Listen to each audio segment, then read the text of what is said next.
In today's news, a woman shot in Paraquita Bay. Royal Virgin Islands Police Force seek information on armed robbery. Some 9,000 persons get their first doses of the AstraZeneca vaccine administered safely in the BVI, and BVI gets licensed radio operator and examiner, as well as the BVI government signs an agreement to promote academic relations. We cover this and so much more after a word from our sponsors. You're watching 284 News.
Welcome everybody. It's Monday, April 19th, 2021, a beautiful day in the British Virgin Islands. We're coming to you live and direct from 284 Media. I'm Ron Grant. A happy Monday to one and all, and thank you so much for joining us. A pleasant evening to you. Before we get into our newscast, just to touch on some summary items, of course, today, this week, as a matter of fact, primary schools there have returned to face-to-face sessions, as well as the Elmore Stout High School. They are expected to join in next week.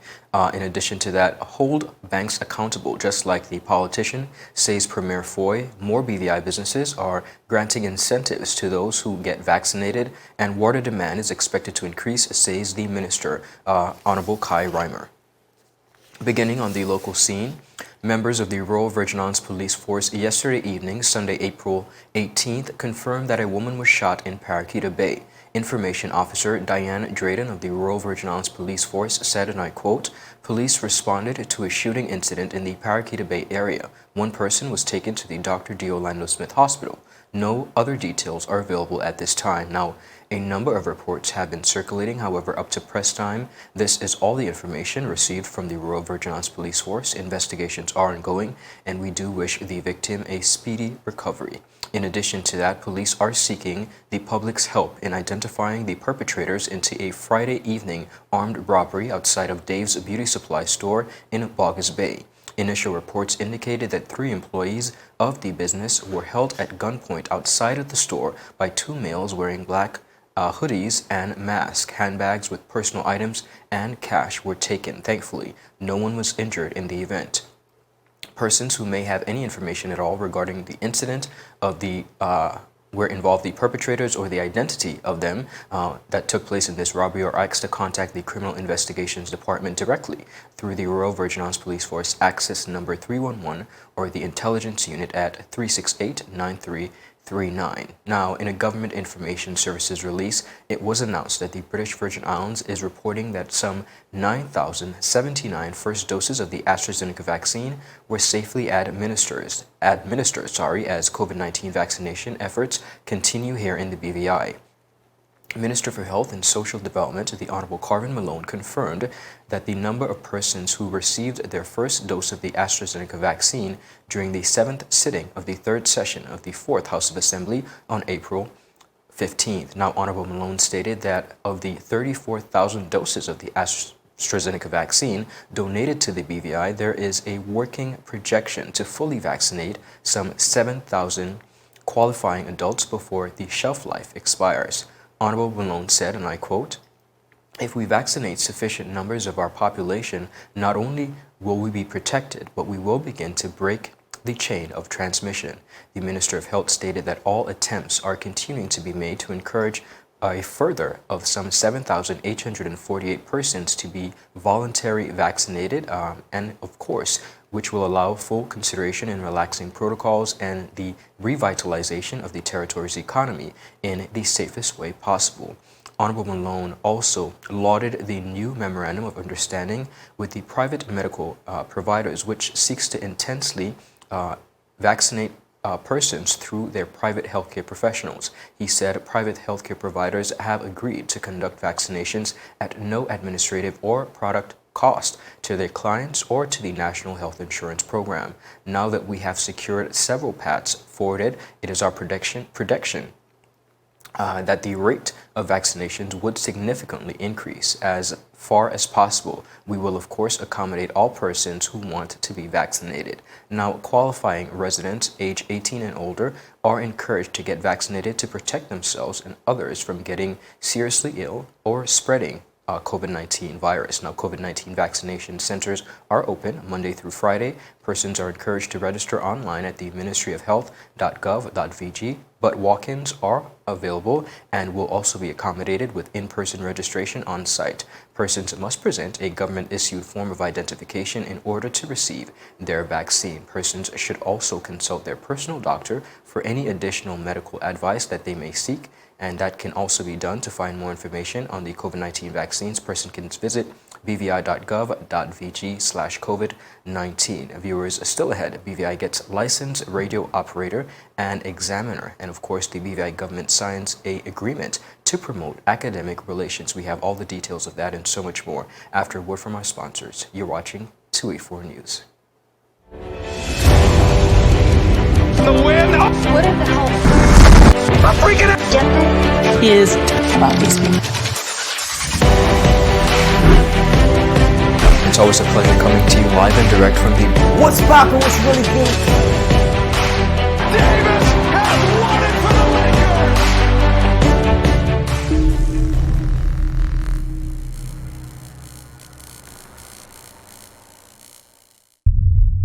Gentlemen, Aspiring Gentlemen, and our partners that hold us down. It's season 2 of The Art of a Distinguished Gentleman, taking you on the most inspiring journey with the best and brightest distinguished gentlemen of the BVI. Raw, real-life lessons that translate to grounded, community-minded, well-rounded men like you've never seen them before. Governor Augustus J.U. Jaspert, Jovan Klein, Neil Klein, and so much more. Turning modern-day men into 21st century distinguished gentlemen with yours truly, Ron Grant, a 284 Media production. Viewers, welcome back. You're watching 284 News. Continuing on the local scene here in the British Virgin Islands, the territory's emergency communications capabilities have been strengthened by the addition of 2 licensed amateur radio operators, including one who has achieved the rank of examiner. Mr. Elton Scatliff is the BVI's first amateur radio operator to qualify as a volunteer examiner and the first to earn his accreditation remotely. Now, he initially trained in emergency radio operations as a volunteer under the late Arthur Swain.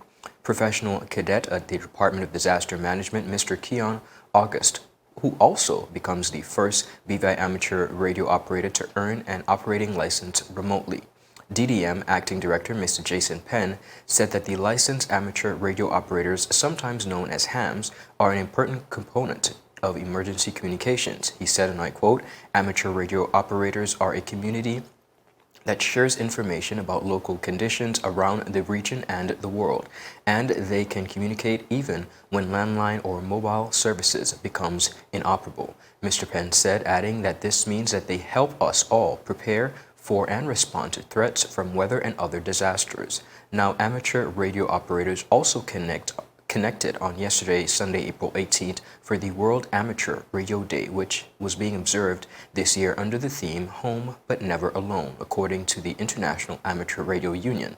This theme was chosen to reflect amateur radio's ability to connect persons who may otherwise feel isolated due to the ongoing global COVID-19 pandemic. Now, persons who would like to pursue their license are encouraged to contact BVI Amateur Radio League President Dr. Ronald Georges at ronald.georges@gmail.com. The government of the Virgin Islands has signed a memorandum of understanding to promote cooperation and positive academic relations with the University of Hertfordshire in the United Kingdom. Now, the MOU presents a wide range of opportunities for exchanges and collaboration in higher education between the Virgin Islands and the University of Hertfordshire. These include student, faculty, and staff exchanges, supported distance learning programs, and collaboration on joint research projects between the University of Hertfordshire and the H. Lavity Stoutt Community College in the Virgin Islands.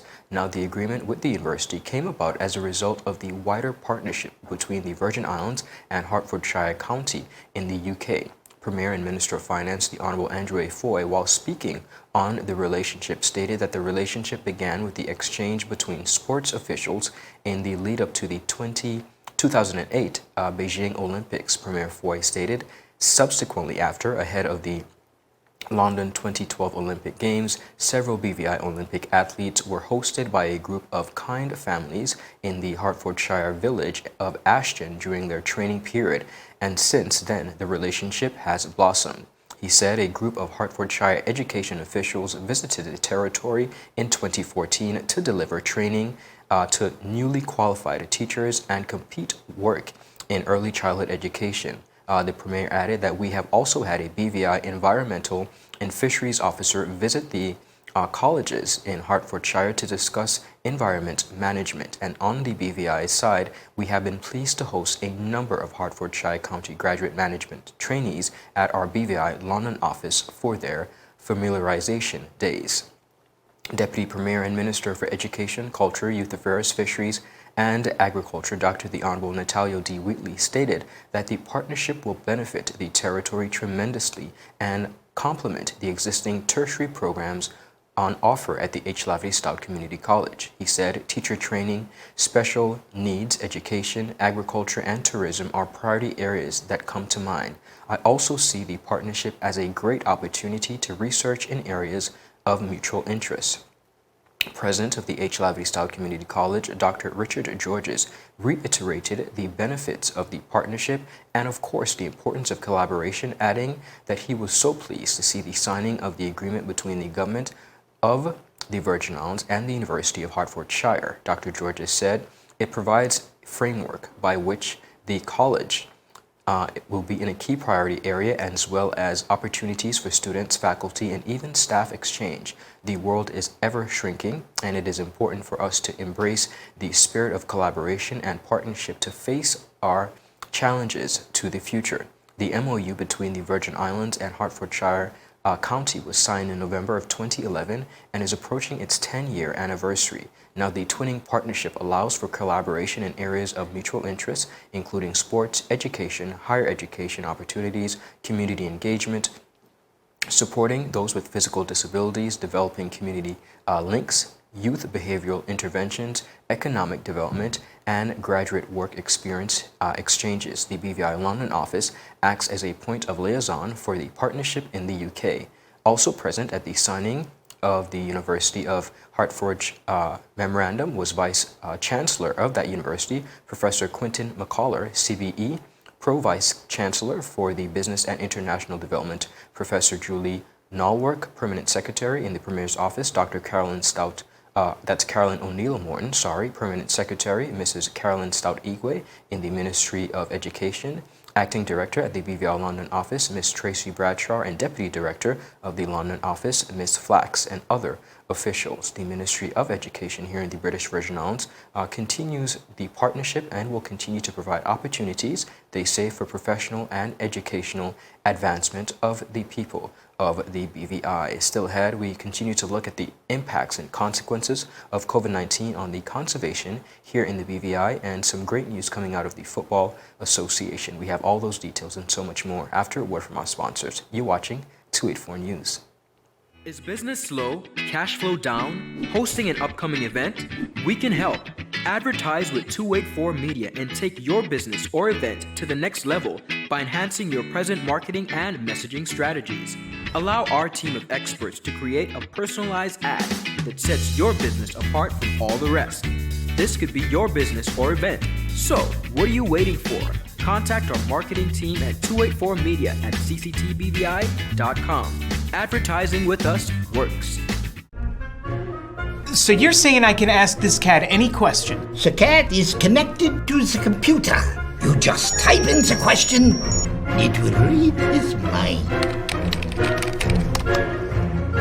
There the answer comes.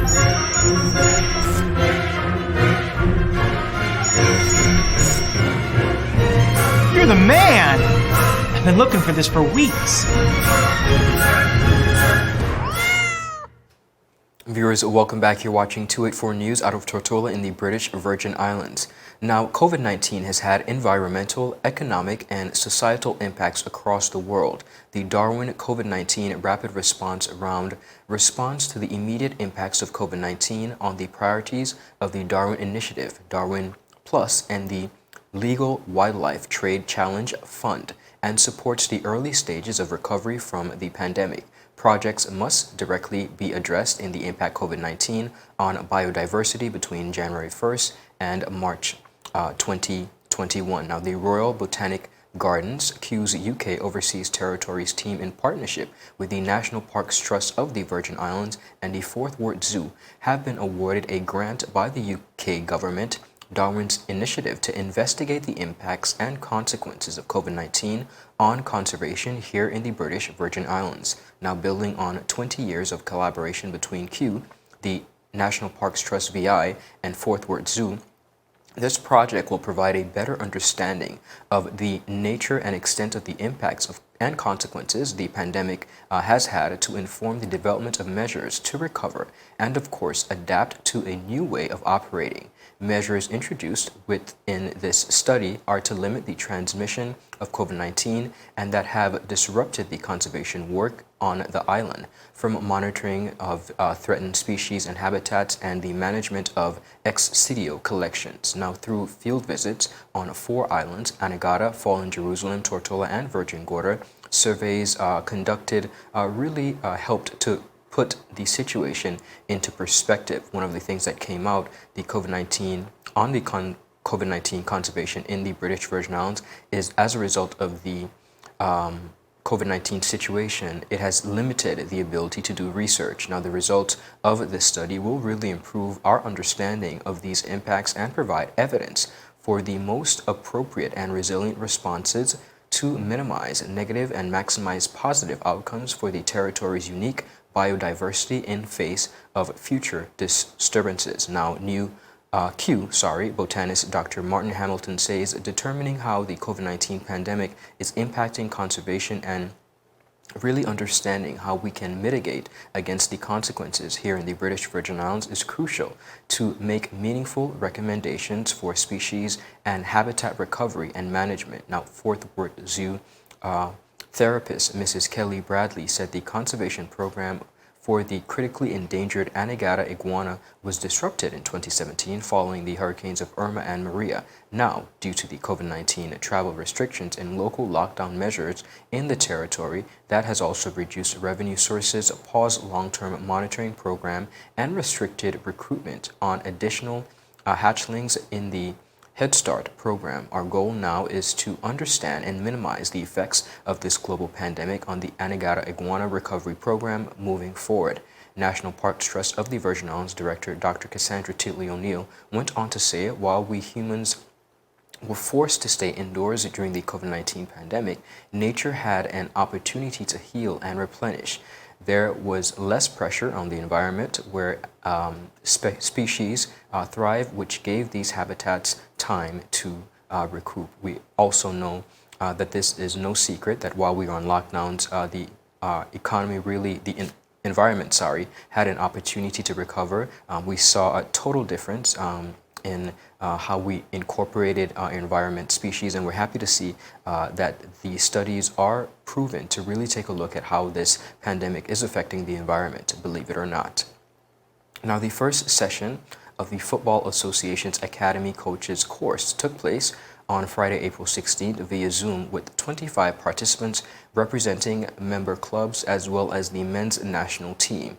The course split over 4 sessions and is the first to be designed and sanctioned by a local sports governing body and forms the first step onto the coaches' pathway of the regional governing body. The Confederation of North, Central America and Caribbean Association Football really concluded this series, and they said, as a course facilitator, Jake Blake, said, pro-licensed coach and a technical director in the Canadian football system, he is pleased to see this taking place and explained the course is specifically aimed at youth coaches but contains fully transferable knowledge that can be used for women and men's coaching.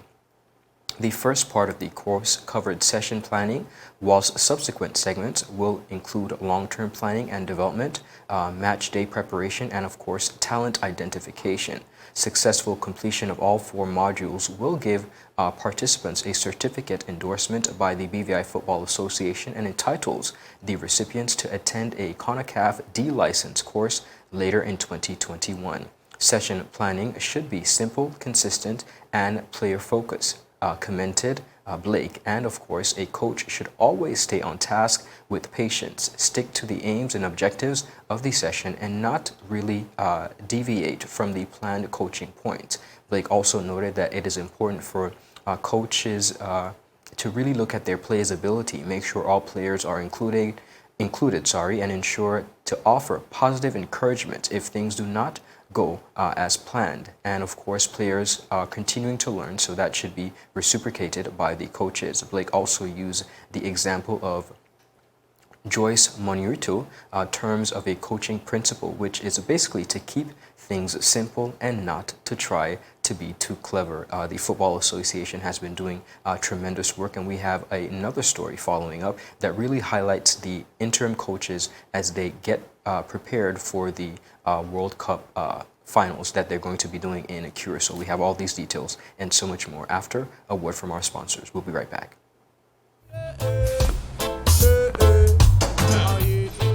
Father Jesus, that line here long like church service.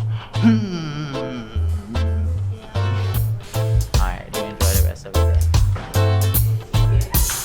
Next customer line, please. Wait, hold on a second. Yes, Sonny boy, come, yes, Good Sonny. morning. Good morning, Sonny boy. Hold on there. You must have cut front of people. It's okay, I'll take care of it. What? No man to take care of me. How may I assist you? Yes. You want top of power? You want top of power? Join the prepaid party with CCT and enjoy more affordable data plans, more top-up promotions, more savings with hero bundles, and more value for your money each and every Tuesday with Top Up Turn Up Tuesday. Visit a CCT store today or anywhere CCT Top Up is sold and top up your phone. 5, 10, 15, 20, 25, 30. You want top of power? In the wind. Oh, What in the hell I'm freaking out. is about these people? It's always a pleasure coming to you live and direct from the What's poppin'? What's really good? Davis has won it for the Lakers.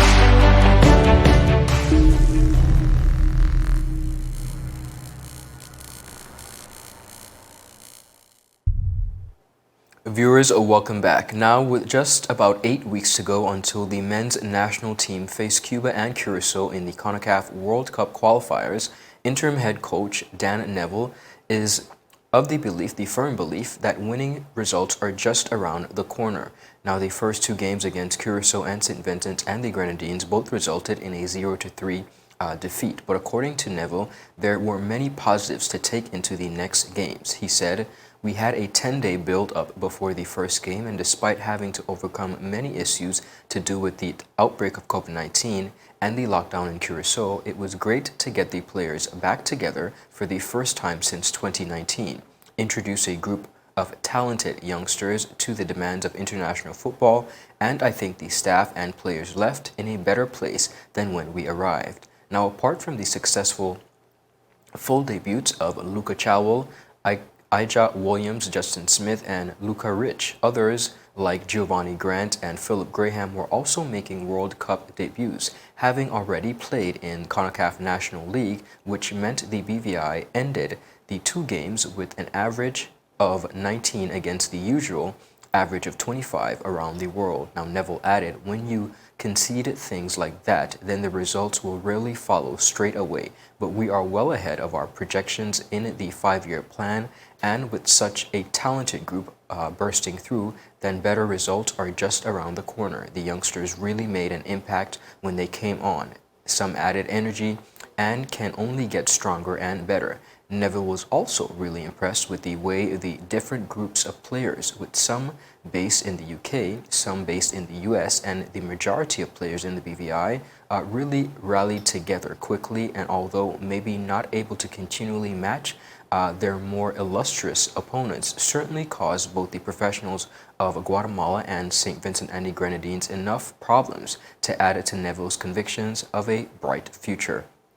He said, I think if you speak to any national team coach who has players coming from far and wide, they will tell you that getting them to be in a molded team as a team is always a challenge. So I think we actually did manage that part quite well. Results-wise, obviously not as good as we hoped, but if you look at the Guatemala game, in the first 30 minutes, you know we really got them after and created 1 or 2 good opportunities. We had good possession and forced them to change the formation and tactics. Yes, you conceded a couple of sloppy goals, but nevertheless, never say never and die attitude. And in the second half, held our own, had a few chances, but we could not quite get the break that we needed to get back into the game. One of the other issues that perhaps did not go quite well was effects of playing such an intense game against Guatemala had on some of the players, and Neville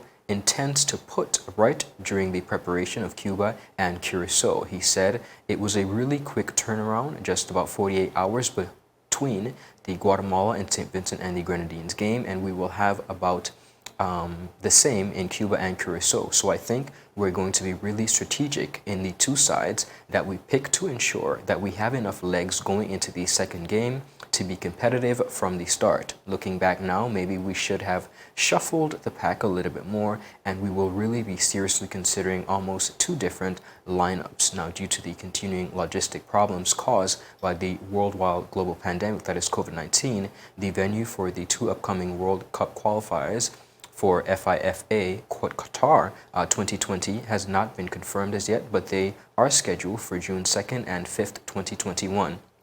Now, however, the potential squad members are all back playing, training, and keeping in shape here in the BVI, and they eagerly await the opportunity of the squad announcement. Of course, viewers, we had the opportunity to have the squad speak to us while they were in Curacao, and of course when they came back, and we continue to wish them the very best as authorities here in the BVI in the Football Association really continue to push for the sport, and of course introducing it from a very young age. Viewers, that's it for today's news roundup. Be sure to follow us for your daily news updates at 284media.com and like us on Facebook at 284media and 284BVI on Instagram and Twitter. I'm Ron Grant. We'll see you tomorrow. It's always a pleasure. Do have a good rest of the day. We are 284 News, your source for honest and impartial news right here on 284 Media. Happy Monday, everybody. Have a great evening. Bye-bye.